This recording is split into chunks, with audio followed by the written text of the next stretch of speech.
రాజులకు రాజు ప్రభులో ప్రభు అయిన యేసుక్రీస్తు నామమున మీకు శుభములు. ఈ రోజు దేవుడు మనకు అనుగ్రహించిన వాక్య ధ్యానము కీర్తన గ్రంథము 71వ అధ్యాయము 18వ వచనము. దేవా, వచ్చు తరమునకు నీ బాహుబలమును గూర్చియు పుట్టబోవు వారికి అందరికీ నీ శౌర్యమును గూర్చియు నేను తెలియజెప్పునట్లు తల నెరిసి వృద్ధుడనై ఉండు వరకు నన్ను విడవకము. ప్రియులారా, ఈ వాక్య ధ్యానాన్ని మనం పరిశీలించినట్లయితే మనము చేయవలసినటువంటి పని ఇదే.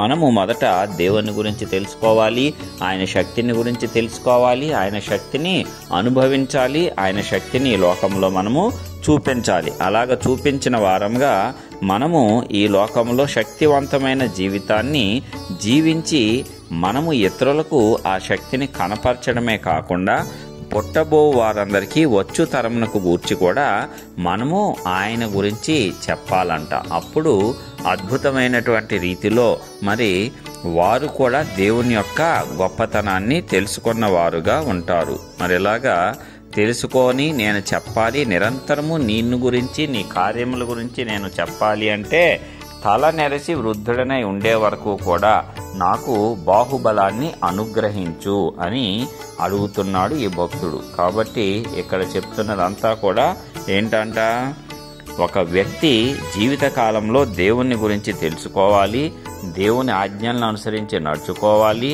అద్భుత రీతిగా దేవుని యొక్క కార్యాలను తన జీవితంలో చూడాలి. దాని ద్వారా ఆ నమ్మకము, విశ్వాసము దేవుని పట్ల తుదవరకు కలిగి కృతజ్ఞతతో దేవుడు చేసిన కార్యాలను ఇతరులకు చెప్పేలాగా ఉండాలి. ఇతరుల కంటే కేవలం బయట వారికి మాత్రమే కాదు, మొదట తన ఇంటి వారికి కూడా ఆ వ్యక్తి చెప్పేలాగా ఉండాలి.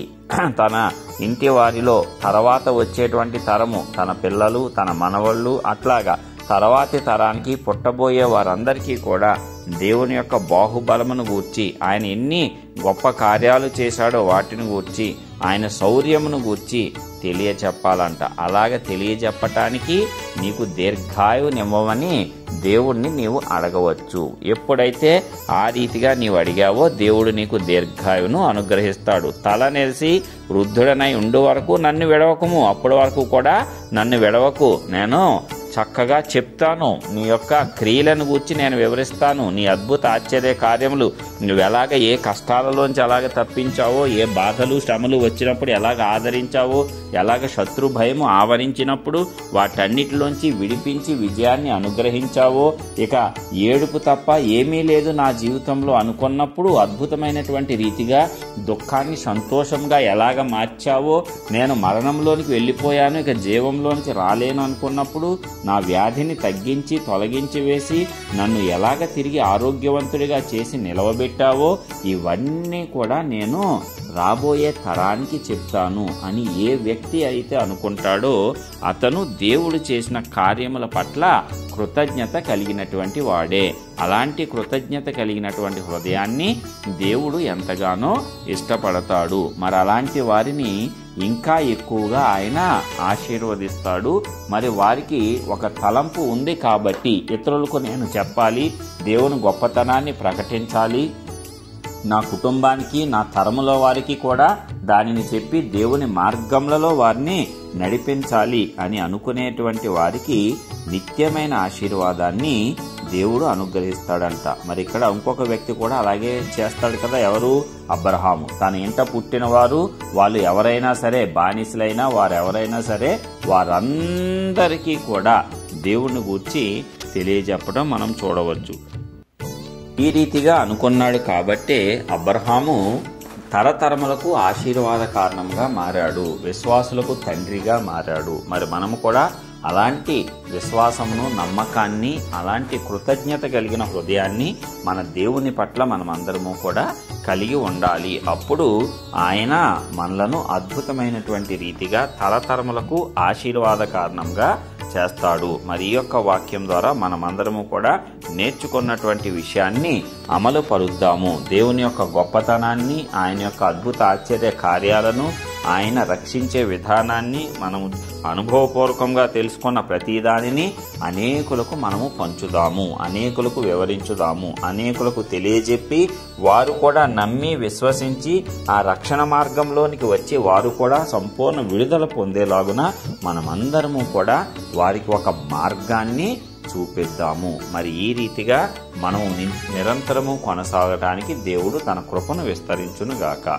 ప్రార్థించుకుందాం. మహోన్నతుడైన గొప్ప దేవా, ఇదిగో ప్రియ పరలోకపు తండ్రి, నీ ఘనమైన నామానికి వందనాలు చెల్లించుకొంచున్నాం. నీ గొప్ప కృపతో భద్రపరిచి ఆశీర్వదించావు. మరి ఒక నూతన దినాన్ని మాకు అనుగ్రహించావు. నీ వాక్యం ద్వారా మాతో మాట్లాడిన విధానమును బట్టి నీకే వందనాలు. అవునయ్యా, మరి వచ్చే తరానికి నీ బాహుబలాన్ని మేము చెప్పాలి. నువ్వు ఎలాంటి గొప్ప కార్యాలు చేశావో మేము తెలియజెప్పాలి. ఎలాగ అద్భుత ఆశ్చర్య కార్యాలు చేశావో, మమ్మల్ని ఎలాగ రక్షించావో, ఎలాగ కాపాడావో, మాకు ఎలాగున ఆరోగ్యమునిచ్చావో, మాకు జీవాన్ని ఎలాగ ప్రసాదించావో, రక్షణను ఎలాగ ఉచితంగా మాకు అనుగ్రహించి, మాకు శత్రువులు ఎదురైనప్పుడు వారి బారి నుంచి నీవు చాచిన బాహు చేత ఎలాగ రక్షించావో, ఇలాంటి గొప్ప కార్యములన్నీ కూడా మేము ప్రతి ఒక్కరికి చెప్పగలగాలి. తండ్రి, అట్టి రీతిగా మీరే కృప చూపించి నడిపించండి నాయనా. ప్రతి ఒక్క విషయంలో కూడా ప్రతి ఒక్క బిడ్డను మీరు ఆశీర్వదించి నడిపించండి.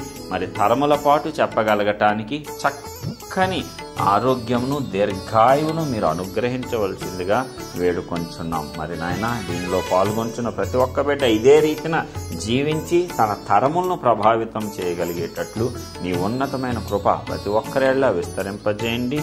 నీ నామాన్నే ఘనపరచుకోండి. ఇదిగో తండ్రి, ఎంతైనా నీవు అద్భుతములు చేయవాడవు, నమ్మదగిన దేవుడవు కాబట్టి ఆ నమ్మకము, ఆ విశ్వాసము మేమందరము కలిగి ఉండి ముందుకు సాగి, ఇదిగో నీ పట్ల కొంచెము కార్యము చేసినా సరే, నీకు కొంత కృతజ్ఞత మేము చూపించినా సరే, గొప్పగా ఆశీర్వదించేటువంటి దేవుడు అని సంపూర్ణంగా నిన్ను తెలుసుకునేటట్లు ప్రతి ఒక్క బిడ్డను మీరు దీవించి ఆశీర్వదించి నీ నామాన్నే మహిమపరచుకోవాల్సిందిగా నజరేయుడు సర్వశక్తిమంతుడైన యేసయ్య నామమున ప్రార్థించి పొందుచున్నాము తండ్రి. ఆమేన్.